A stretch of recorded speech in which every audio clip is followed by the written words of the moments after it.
The Trojan Center on Troy University's campus is under renovation a month out from students returning from summer break. The outside of the building is fenced off, and on the inside, demolition begins. This is a look at the Student Involvement and Student Government Association office, where the ceiling has been stripped to reveal wiring. The office is being remodeled, and just down the hall, the Trojan Center Ballroom is also receiving a facelift. So many people use our ballrooms, from our student organizations to many community organizations.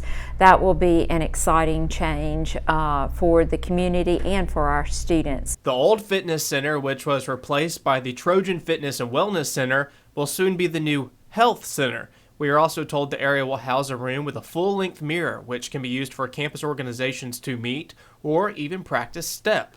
SGA senators will also have a conference room to hold discussions. For the SGA Senate meeting room, we are so excited. They'll be able to combine their efforts in terms of having their executive meeting upstairs in the new meeting room in our office suite, and then being able to just go right downstairs to a Senate meeting room. We think that will consolidate a whole lot. For the time being, the Student Involvement Office has been temporarily moved to TC 224 and 212. Brady Talbert, Troy, TrojanVision News.